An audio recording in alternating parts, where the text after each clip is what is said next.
everyone to this week's episode of Freedom Hub's Working Group. I'm your host, Jeff Cantor, along with my co-host, Charles Froman. Just wanted to remind everybody we are sponsored by your Freedom Hub, and we are the Disruptors Intersection. We feature a special website we'll show here, but also to remind you these are all being recorded for posterity, so you'll be able to see them at all these individualized links. Otherwise, you can come to the master site where you can see all of them here collectively. Let's take a quick detour for a minute. Before we do those, a reminder, we also have a LinkedIn group, quite good and exciting, so you'll want to participate in this too, so please feel free to join. This is the site we would send you to when you cover over the home site, and there are a lot of great links and things to explore here. You'll see the information tab, and that's where we're going to let you see all of what's going on the various shows. Here to the left is the one today. Here's the one later today. We actually have a series also on Thursdays. And then most importantly, down at the bottom are the links to all the prior episodes, of which there's a wealth of them. So you can certainly come and scroll through all these various sites. Certainly encourage you to subscribe. We like to have the subscribers. It helps our floating there within the algorithms. Very importantly too, is we do the continuing the conversation, because once you've heard something today, you may want to start to continue on participating with that speaker. So we've got some great follow-up. So this is not like it's a one and done. You get to keep moving forward here. You'll come and get part of their presentation material, if there was such, connecting to their blog, the organization, the various links to the video locations, and so on. And then more broadly, we have the issues in action area here. So these are all very important items to take advantage of right now. And it's not like to pick one of your favorites here. You really need to react to all of these. These are issues that are confronting us. And this is just a mix of growing list of others that are trying to help in the freedom cause, as well as a variety of videos available for you to immerse yourself into a lot of very interesting topics, both by us as well as others.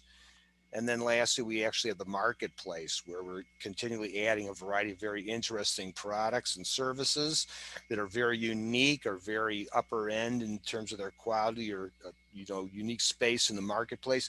Here's an example. This is coming up with the vaccines and stuff. Are you going to be in control of what happens to you? So definitely come and take a look, see. But let's find out what's exciting and in store for us today. So we're going to tap into Charles here to give us a little rundown, if you will. Certainly, Jeff, and welcome, Neill. Very excited about tonight's or today's presentation. With free markets and even progressive reformers around the drug war, one of the big challenges was always getting actual law enforcement members or veterans to join our cause. And what happened was, years ago, this high-profile mayor in Baltimore, Kurt Schmoke, said enough of nonviolent pot enforcement, and his one of his upper-level police members at that time, Neill Franklin, had to deal with that, and he'll talk about that dynamic. It's a pretty sketchy situation when you're in a big, huge bureaucracy, and your top dog says, "We're not enforcing a law anymore that, pretty much is your bread and butter." The same dynamic he'll talk about, I'm sure, happened with Governor Gary Johnson in New Mexico, when he also said no more enforcement of, marijuana laws. Same thing with Judge Jim Gray. This is something very few high-level institutional heads have ever done, to go against the drug war. And when you're part of that bureaucracy, what do you do when that happens? Later, Neill founded a great group that all the reformers try to include, because he gives so much legitimacy to the effort, Law Enforcement Against Prohibition, which later was renamed Law Enforcement Action Partnership, because they want to explore other overcriminalization issues, not just marijuana, not just the drug war. There's so much that goes into prison reform, community policing, and he was a featured speaker on the Liberty Tour that I helped run for Governor Gary Johnson in the last presidential campaign, traveling by bus to all these different college campuses. And we're excited to have him talk about this issue today, because, as everyone knows, we've been having riots that have been destroying property, and that's really affected the election, I think. And it's led to some pretty ridiculous ideas like defunding the police. But Neill would say, the police do need reform, but not in the defunding area, in an area that brings them closer to the community. And we libertarians would even be concerned about a larger issue, which is the militarization of police and the growing police state. So there's a lot more at stake here than just defunding the police because they're cracking heads among violent property destroying protesters. So that's the intro, Jeff. That was a great introduction there, Charles, and definitely want to let Neill take it from there because, boy, that's a fantastic setup, Neill, right? It is. Thanks for the softball, Charles, and for all the accolades there. Jeff, again, thanks for having me on the show, you two. This is such an important topic, and it's a lot to unpack. One minor correction, Charles. I wish I were the founder of the Law Enforcement Against Prohibition back then, which was in 2002. I was actually still with the Baltimore Police Department in 2002, and it was Jack Cole and Peter Christ who co-founded LEAP back then. But I've been running the organization for the past 10 and a half years, but thank you for that. I wish I had founded this wonderful organization. So let me begin with a quick disclaimer here. I don't support rioting. I don't support looting. I don't support the violence that we're seeing in response to, the killing of Blacks by police in the United States here. However, I do understand how this has occurred. The rioting itself is a disservice. It's a true disservice to the families of those who are slain and the overall mission of creating an effective path toward meaningful police reforms. The rioters are basically three groups of folks. So you have folks who are, and these are mainly young folks who are angry young folks who just have a difficult time getting control of their emotions. So they're destroying property and they're doing things and they're looting. Then we have anarchists. We have anarchists who are looking for an opportunity to strike out at the government, and create this habit. And again, they're just doing a tremendous disservice to the issue at hand. Then we have the provocateurs. We have those folks who are folks from the other side who just want to see an aggressive police response. So we have all of this mixed together. We have these folks, the anarchists, the provocateurs who are stoking, the racial division and political flames within our country. That we don't need. The police have a difficult responsibility of identifying and separating and treating folks accordingly. Let's think about this for a second. Protesters should be treated like protesters. Now, what do I mean by that? Protesters, I'm talking about the First Amendment, folks, Constitution, the First Amendment. So what should we be doing with peaceful protesters? Police, what should we be doing? We should be aiding them. We should be protecting them. We should be supporting them for exercising their First Amendment right to petition the government, right? That's what we take an oath to do, right? We take an oath to uphold the United States Constitution and the Constitution of the state that we work within. So the rioters committing violent acts should be held accountable for the crimes that they commit. I just want to make that clear. Now I'll come back to, protests and the First Amendment and those sorts of things. Now let's get to the meat of the discussion about police reform and liberty. Let's first get on the same page as best as we can regarding police reform. Like many terms that we use and talk about, they can have different meanings to different people. So what does police reform mean to you?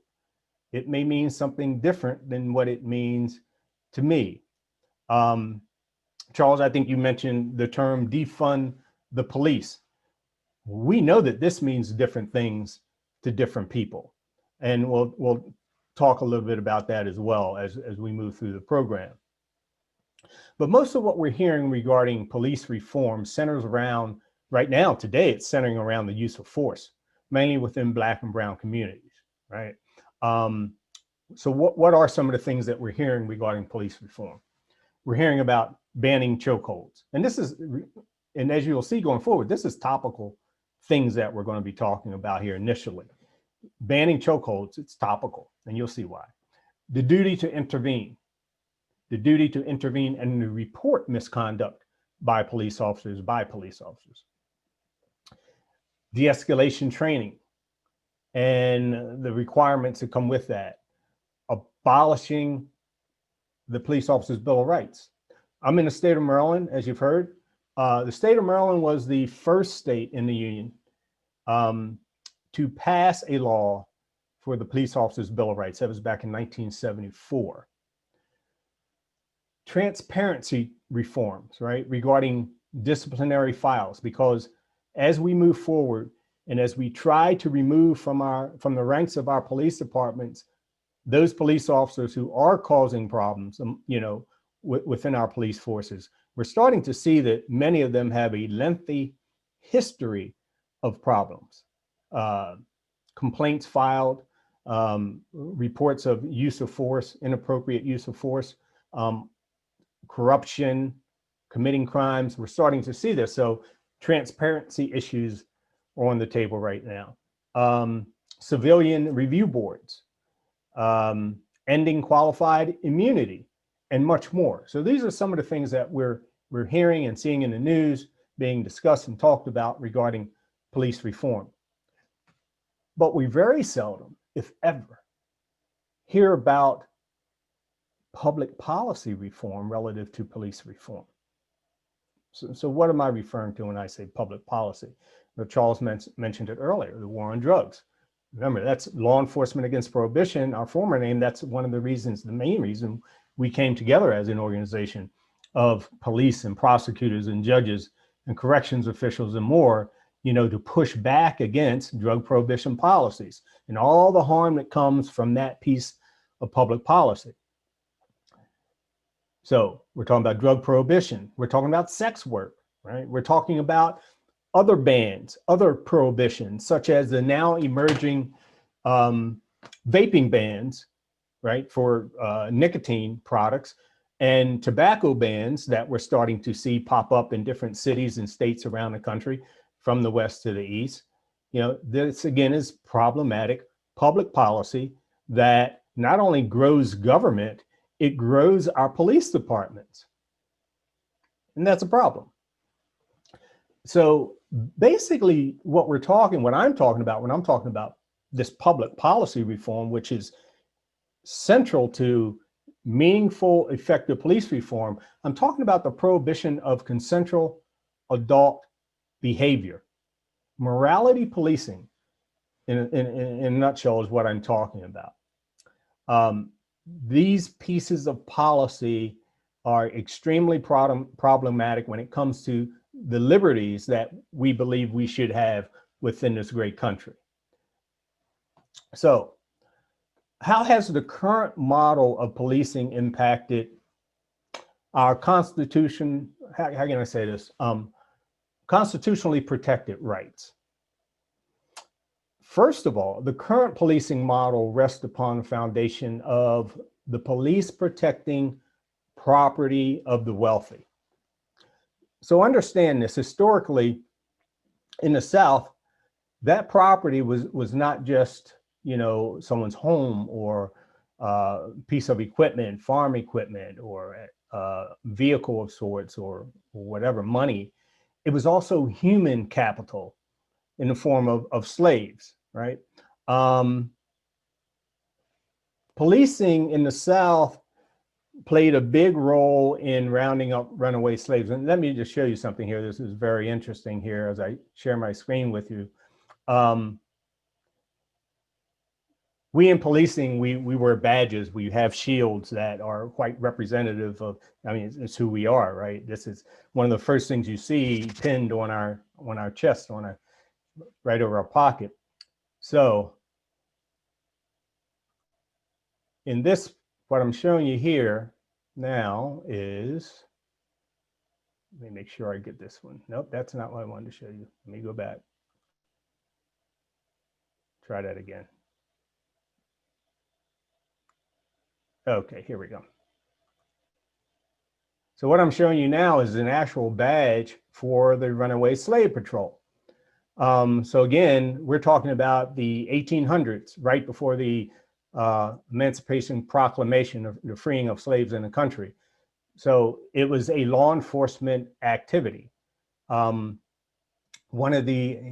Another example of that is this one here.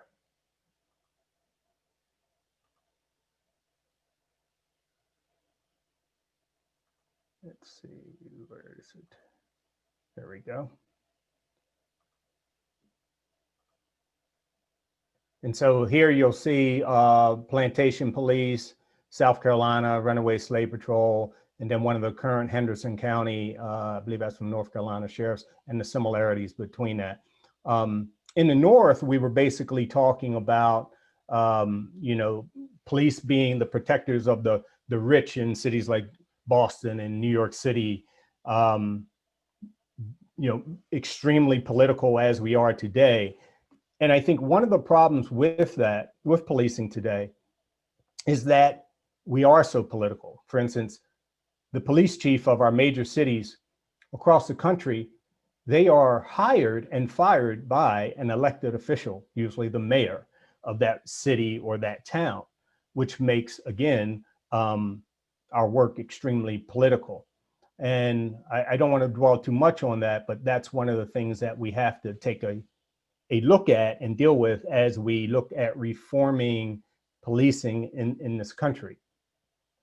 So after the freeing of the human capital, the slaves in this country, going through the Emancipation Proclamation, we then went quickly into Jim Crow laws. And they were about, again, controlling people by using the police. Where people were blacks were being arrested and jailed because they were homeless, because they didn't have jobs, and the segregation issues and so on. But coming forward, not just blacks, but poor folks have always been incarcerated at much higher rates than the affluent in this country for petty offenses. So, we're dealing with this economic issue that if you don't have, the police many times are used to control the people who do not have.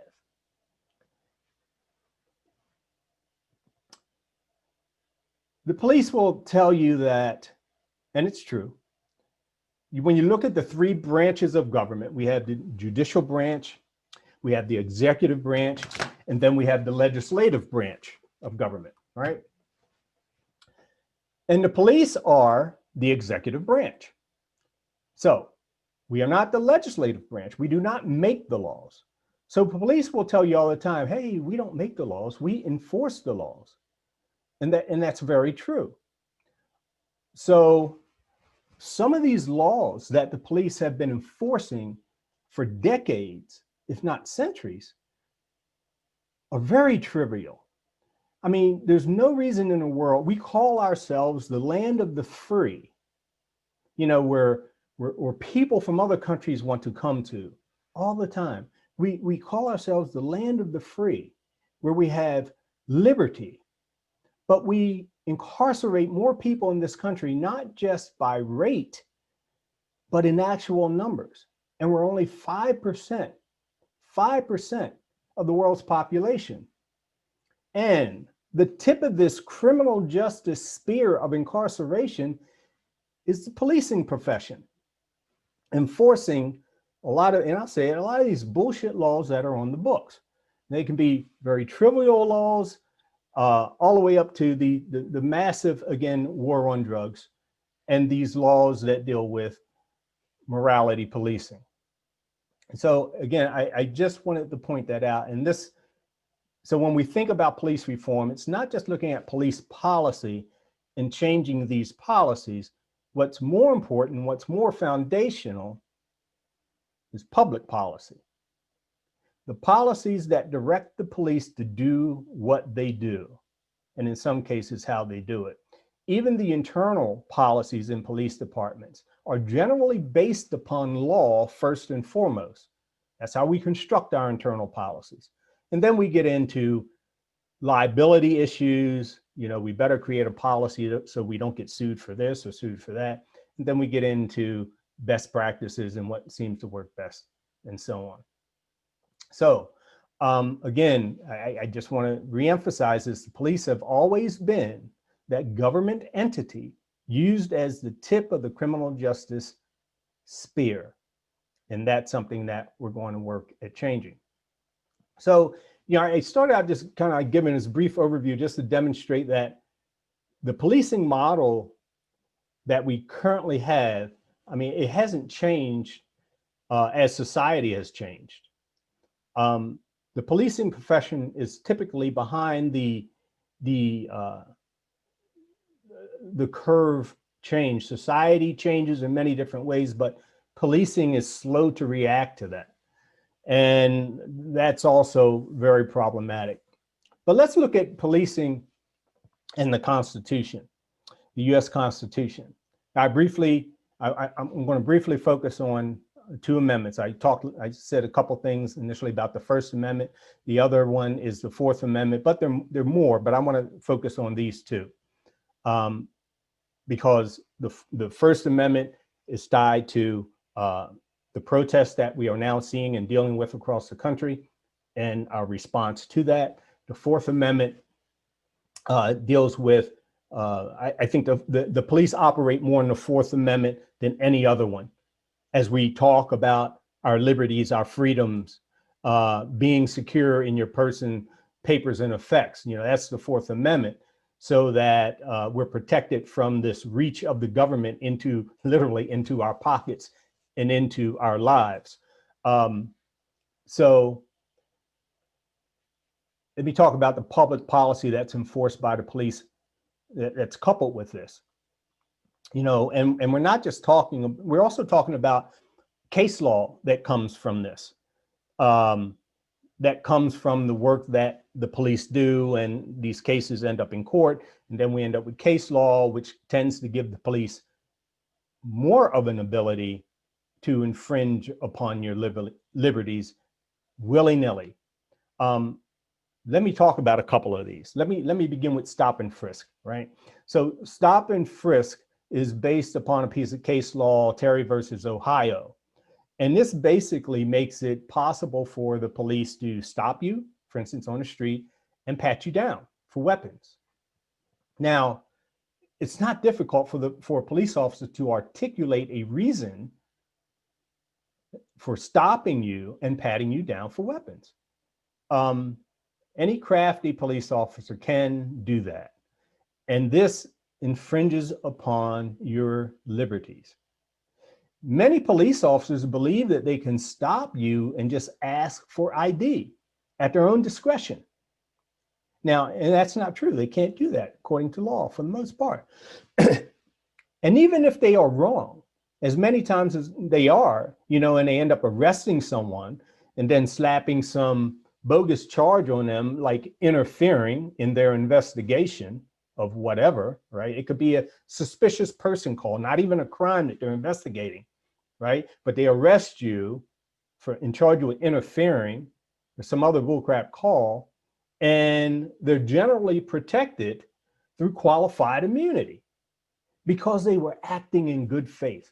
You know, and again, this is the result of case law that continues to pop up.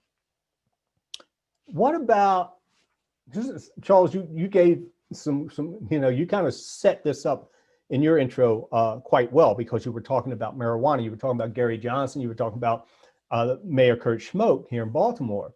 So what about the police officer's legal ability to search you, right? You know, when can they do that? You know, and there are certain circumstances where they can legally, under the law, search you. But think about this. They can search you, due to the odor of marijuana. Now, marijuana laws are changing in this country, but not quickly enough. In most of the states still across this country, a police officer can search you, can search your car or your home just due to the odor of marijuana. It doesn't, and check this out, there doesn't even need to be an actual odor of marijuana. So you're probably saying to yourself, well, how can that be? If there's no odor, how can they search? Well, they can say that there's an odor, and many times they do. Unfortunately, all of our police officers are not honest people. And they can say that they do, search you, search the car, search your home, whatever, violating your Fourth Amendment protections.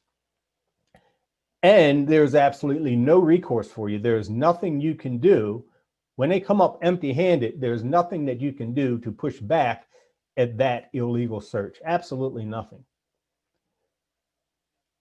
This is one of the main reasons we have to end, first of all, we have to end all of these prohibition, consensual adult activity, behavior laws, but mainly marijuana because of its effect, because of how the Fourth Amendment is consistently sidestepped, stepped over, crushed because of this.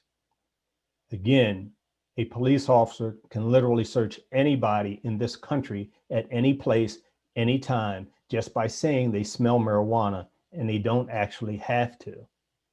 So again, very, very problematic, and I can't wait to see a complete end of marijuana prohibition policies from coast to coast in this country. What about civil forfeiture? Right? I think many of you are familiar with civil forfeiture. When it comes to civil forfeiture, there are only two types of people, and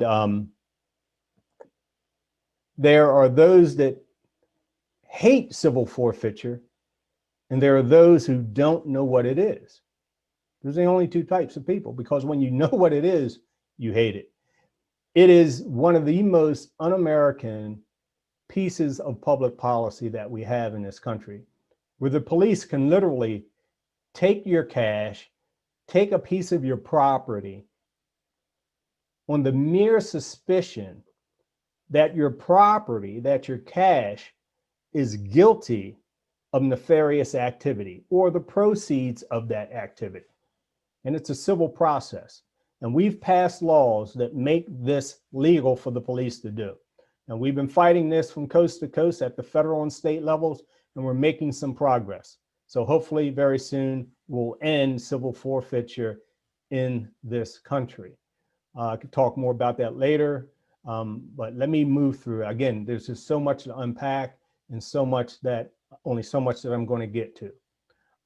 So anyway, that was a little bit about the Fourth Amendment. And then there's more, but let me talk about the First Amendment. And I'm going to begin, so the First Amendment talks about it and speaks to a number of things. It speaks to the freedom of religion. It speaks to the freedom of press, right? It speaks to right to protest and to petition the government, right? It speaks to so many things. Let me talk first about one of the things that we're seeing regarding the press and the freedom of the press, and how the police think that you have to be this person from, Fox News, CNN, one of the local networks, a local newspaper, where you got to have this, your credentials, your press credentials and all this stuff. But the press can be anyone. And we have people out there today conducting what they call as First Amendment audits, where they're going on public property and they're filming courthouses and federal buildings, and they're getting approached by the police, and the police are trampling all over the rights of these people. And especially today with, everyone has the ability to record video, and through social media, everyone has the ability to literally broadcast a news event. So literally any and everybody today is a journalist. Any and everybody today can be that person reporting on current events or something that is newsworthy and worthy of bringing to the attention of the citizens at large. And the police don't quite understand this yet. They haven't gotten to a place that where they grasp this and understand it on a broad scale. And this is something that needs to be communicated and expressed to them. So I wanted to mention that real quick before I got to protesting, peaceful protest, petitioning your government, which is protected under the First Amendment. And that's where we are today with what we're seeing as people are protesting against excessive force by police across this country. And again, with social media, when one of these events occur, it's put out on social media. A lot of times we don't know the entire story. We're getting bits and pieces of the story coming in. However, but as soon as the first snippet becomes available, people are then protesting. Most of these protests, the center focal point tend to be family members who most of the time are saying to those protesting, do it peacefully. Do not discredit, dishonor my loved one who has died. Let's make our concerns known in a peaceful way according to the Constitution. Now, when these people, when these family members and community members and clergy and others who are interested protest in this manner, as I said early on in this discussion, the police need to guide them, need to protect them, need to assist them. That's what they have taken an oath to do. That's what they're supposed to do. And as long as it is peaceful, that's how the police should conduct themselves and behave. They shouldn't be showing up in riot gear for a peaceful demonstration because that communicates the wrong message. And in many cases, the police agree with the family members. You know, George Floyd, the way George Floyd was killed in Minneapolis, I have yet to speak to a police officer that I know that disagrees with the general sentiment that he was murdered right there in the street in front of so many witnesses. But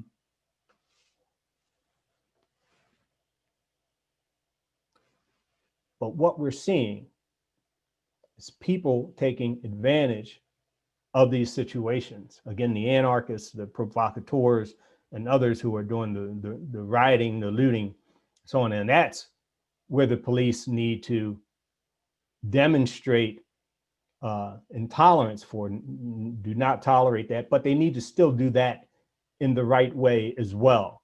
And do it strategically, do it appropriately. And that's not always an easy thing to do.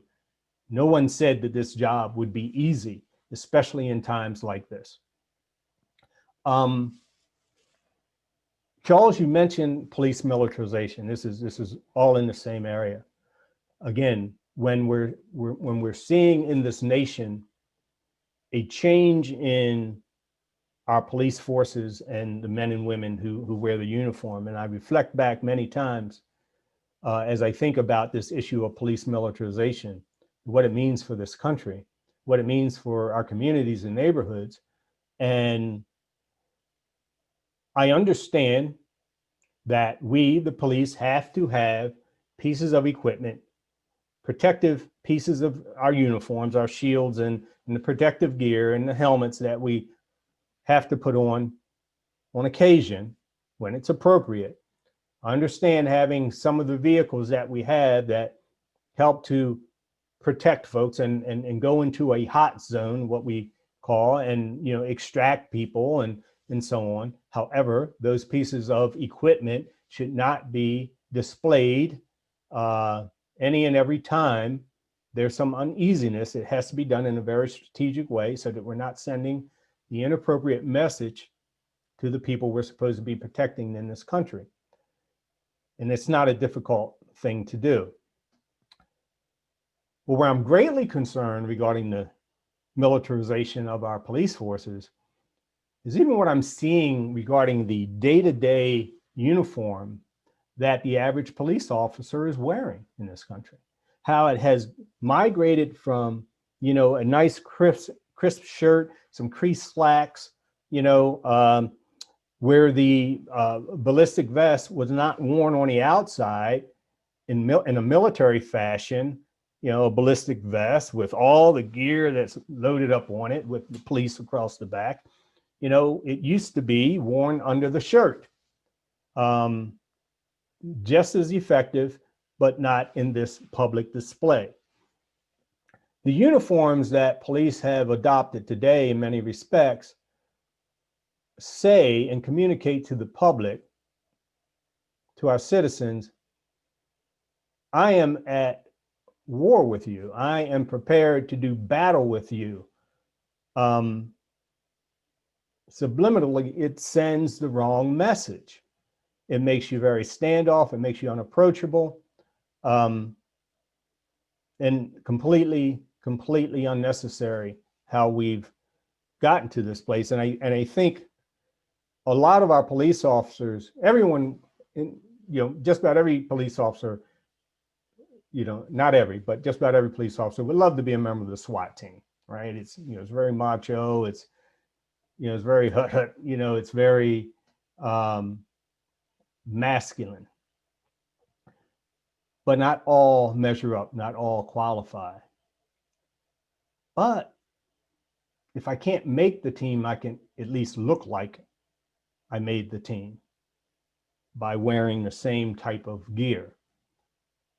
Police leaders across this country need to think about the uniforms that they are allowing their men and women to wear when they are on regular patrol within the neighborhoods, you know, where they've taken an oath to protect the citizens. There's a lot more to say about militarization and the federal 1033 program, where all of this military equipment is made available to the smallest police department of, you know, 10 people, 5 people in this country, all the way up to our major police departments like the NYPD and the LAPD and other departments across the country. Really need to take a good look at that program and reel that in at some level. And I'm going to say a couple more things, then I'm going to take a pause and let Charles and Jeff maybe ask some questions and get more into a discussion. So as I begin to close in this initial part, we can have either effective police reform. Now, at the beginning of the program here, I said, so what does police reform mean? To me, what does it mean to others? Get on the same page. I mentioned some things that are currently being discussed policy-wise out there from city to city, state to state, even on the federal level. I've been doing this work for a very long time. And police reform to me means a new model of policing in this country, beginning with the public policy that I've been referencing, changing those policies so that we are not having the police do things that they are not trained to do, that they are not equipped to do, that are pretty much in conflict with our Constitution and the amendments. It first begins there. From there, we have to decide what we truly want the police engaged in our neighborhoods and communities. And for me, it is those, what I refer to as part 1 crimes, these very serious crimes: murder, rape, robbery, serious assaults, crimes against our children. And there's a few more, but I don't want the police involved in many of the trivial things. I don't want the police involved in public health issues like drug use. I don't want the police involved in mental health issues. Now, I know there are times when people who are who are in crisis, mental health wise. I know there are times when they are a threat to others in the community. And yes, the police have to respond. But when you really look at the data, most of these times when people call 911 because one of their loved ones is maybe off their meds or not doing what they want them to do, and they dial 911, they send the police. No, we need to have other community type responders to deal with those issues. Loud music. We need to have folks who are respected within the community who can respond to deal with, neighborhood disputes or neighborly disputes or whatever, and to help mitigate that, unless, someone's brandishing a gun or threatening someone's life, different story. We have to have the police responding to less and less and less. We have to become creative. It brings me to this point. As we're talking, where do we go from here? So police duties and responsibilities, what do we want them to be? And as a community, we need to decide on this. But what about community duties and responsibilities? What I mean by that?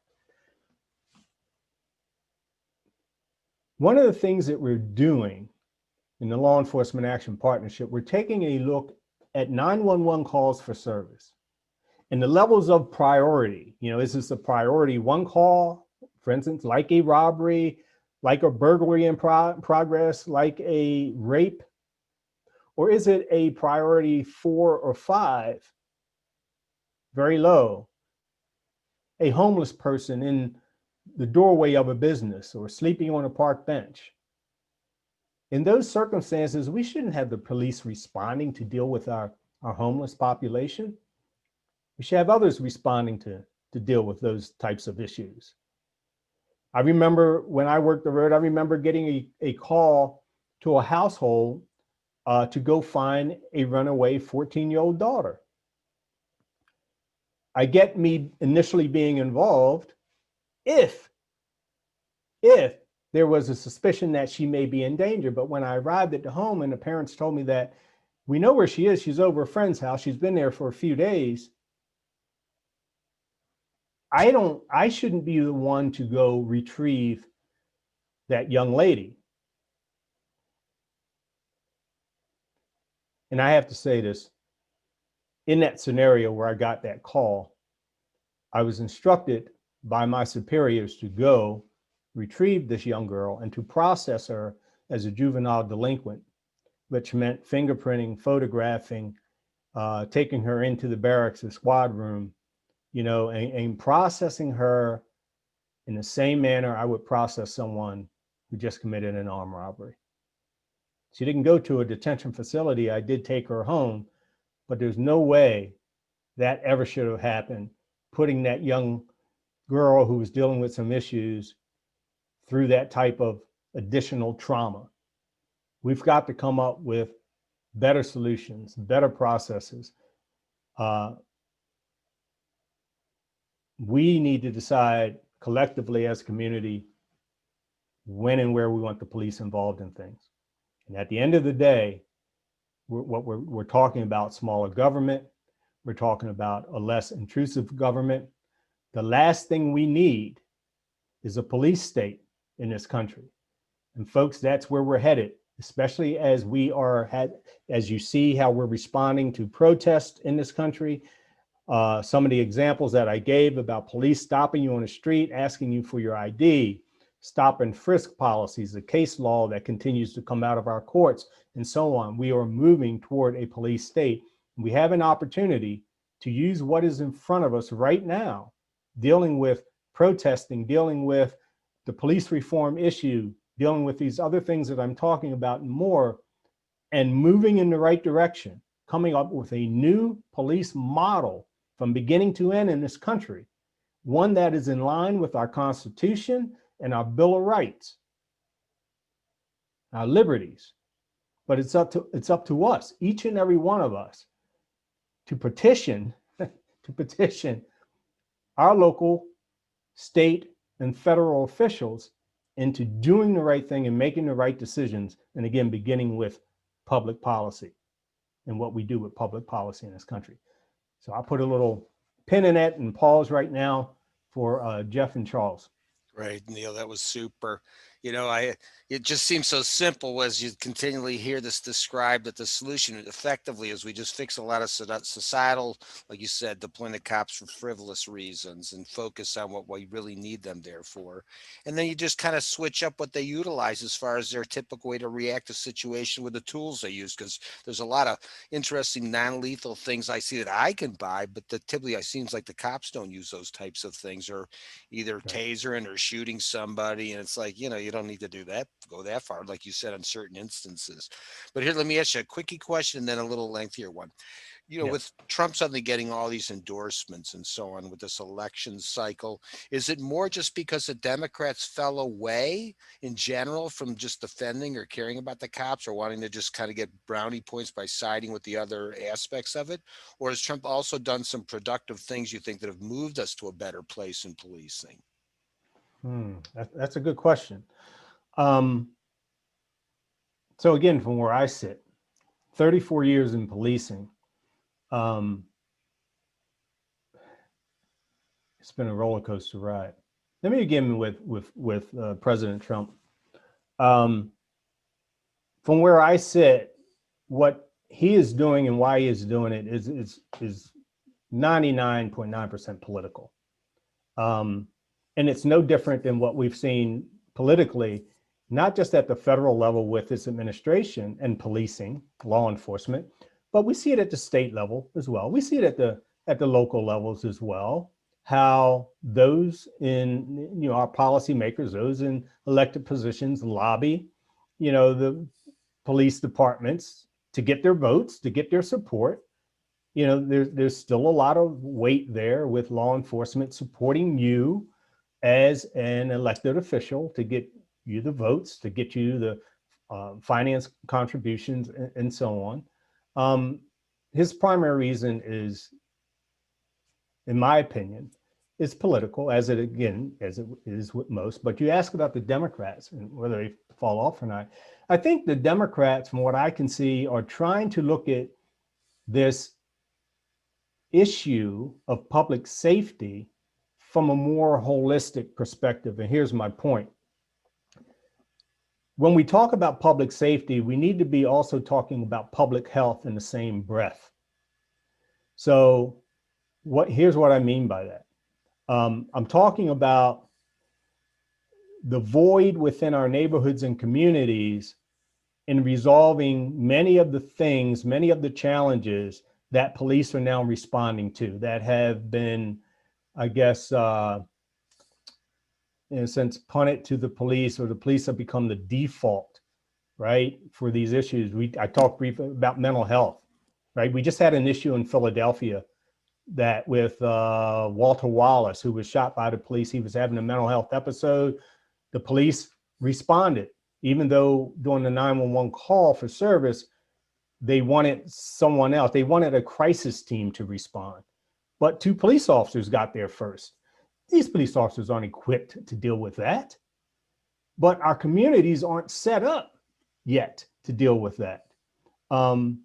Something else about this election cycle right now in policing, and as we've seen the Fraternal Order of Police at some level come out in supporting Trump, along with some other benevolent associations, understand this, and this is a serious problem in this country as we talk about the other issue in this country, race, right? The Black and Latino policing organizations in this country are not supporting Trump. They're supporting Biden. What does that say? Let me tell you what it says. It says that internally in policing, we've yet to solve the race issue. Here's an example. In the 1960s and coming into the 1970s, now we've had the Fraternal Order of Police, which is the main employee group for policing in this country. They've been around for decades upon decades and decades. Obviously, when it was initially formed, it was all white male organization because Blacks weren't even in policing at that time. Then blacks come into policing. When blacks came into policing, I mean, you don't even have to go beyond the 1950s. When black police officers couldn't police in white neighborhoods, they couldn't drive police cars. They had to walk from the station to their patrols, to their beats. In many cases, they couldn't carry guns. They couldn't arrest white people. Moving forward in time, black police officers and Latino officers and women police officers are now trying to get parity when it comes to job assignments, promotions. They are being disciplined at higher rates for, the same violations. And so they go to the Fraternal Order of Police to get help, but they received no help. So they had to create their own employee group organizations, such as the National Black Police Officers Association, National Latino Officers Association, National Women in Policing Association, so that they could get group representation to help them fight against these internal injustices, and in many cases suing police departments for remedy. And these organizations still exist today because, unfortunately, we are still dealing with internal race issues in policing. So now we're in this election cycle where many people believe that President Trump is very divisive when it comes to race in this country. What we're seeing now, which is not good, we see white police officers supporting the Trump campaign, and we're seeing Black and Latino police officers and employee groups supporting the Biden campaign.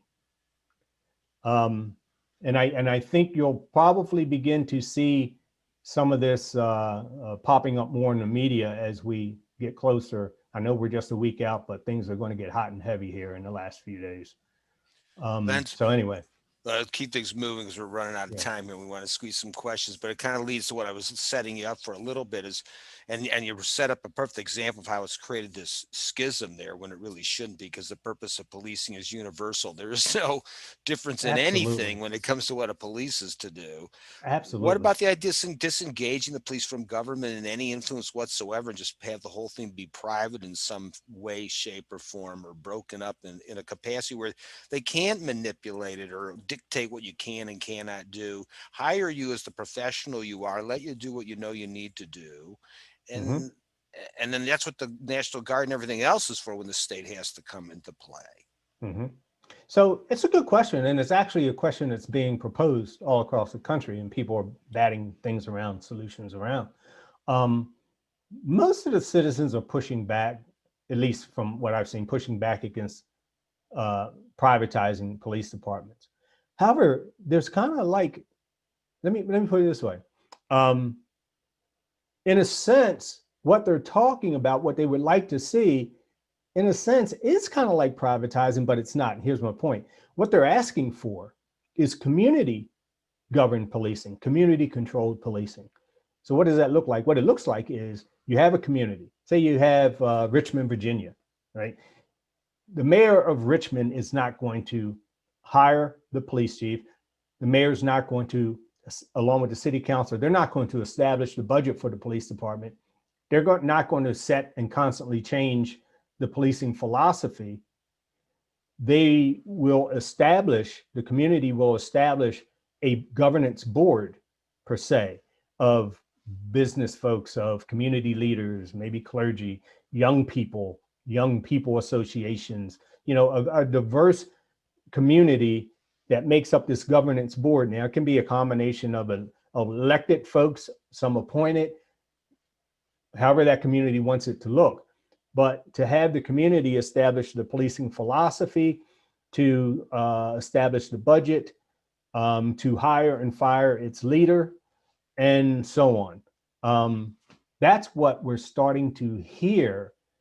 That's gaining traction around the country. And then hopefully will get us to this place of, okay, here's what we want the police to do. And not only that, we need to recognize that the police are not a separate entity from the community that needs to be bridged to the community. The police need to be a part of the community, a segment of the overall health and safety program for a particular community, just a small piece of it, and let the community deal with the bulk of health and safety issues. And then we go back to the police, as I said before, addressing those part one crimes, those very serious crimes. Very good. Kishore, I see your hands up.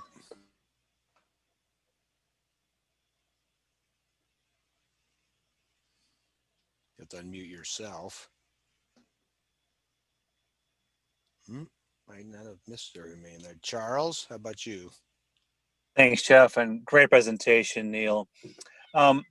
You despaired about the coming police state and having police get mixed up in public health and other non-traditionally policing functions. One aspect of this growing police state is here kind of already with child protective service and family wrecking and child kidnapping. We hosted that topic a year ago. It's really regressive and hits poor folks the most.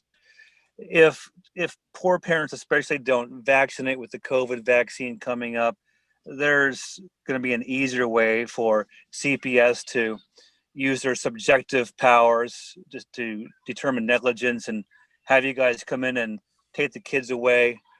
What do you think about the implications for what's coming with some of these public health and police state mixings with policing? Very good question. A very good point. So again, this is where we need to grow the capabilities of a community in a sense where when you do have a troubling family situation, that the assistance that is provided by the community is not one of, for instance, let's kidnap the children and take them out of the home. What does this household need so it can support and sustain and take care of itself, right? It's, first of all, it's a whole lot less expensive than what we currently do, you know, involving the police, involving the justice system, involving so many segments of government, right, coming into this household and disrupting it even more, causing more trauma. You know, you can spend a whole lot less money, you know, giving, and most of these family members, they would welcome reasonable guidance and assistance for the challenges that they have, right? It's just a matter of being able to do it and do it the right way. We see this now with, again, the drug war, right? So when you have a parent or parents who are dealing with addiction issues, what does the state do? They come in and immediately, no matter how well those children may be taken care of, because that parent is dealing with a illicit substance use issue, right? They come in and they take the children, you know, or if there's a mother, mainly a poor mother who is dealing with addiction issues, in some states, they are criminally charging this pregnant mother and incarcerating her because of using drugs while pregnant and endangering the unborn child. Absolutely ridiculous. So it's, you know, again, we've got to remove the state from, you know, whether it's the police or whether it's another arm of the state. We have to continue to work on removing the state from having the ability to infringe upon the rights of the family in this way, and let the community responses and organizations and people give them the resources and help that they need so that they can do it in a more compassionate and empathetic way. Fantastic response here, Neill. Boy, we're blowing past our time here, but we're going to squeeze in one quick last question. So you got to give me a short answer. Kishore, okay. I see you're back. Yeah. So my question is that as regards the recent events where, you know, the whole situation blew up and what we find after the fact is that the officers are exonerated, and the footage that comes out shows that it was manipulated to start with. So it seems like it's outside the realm that you spoke about, policy and the rest. And also expanding on Jeff's earlier question about privatization, how about privatizing the cities themselves? And apparently it has been done in one city near Atlanta, so that, the kind of political issues that you were talking about, the mayor's intervention and the rest is out of the picture. I like what you're saying. The short answer, this country has always been about experimentation, whether it's police reform as a new model, as I was referring to, whether it's a privatization of policing, whether, like you said, it's the privatization of an entire town or a city. We need some models. We need some examples that we can look at, get them up and running, collect the data, look at them, see how they're working, how well they're working. And maybe one thing will work in one place and not in another, but there's no problem with having different systems in different parts of the country. That's what I like about the so-called sovereignty of the states that we have here in the Union. We have an opportunity to have all these different laboratories up and running. Very good. Well, unfortunately, we have to end it at that point. But Neill, I want to thank you so much for today. Thank you, Charles. Thank you, Jeff.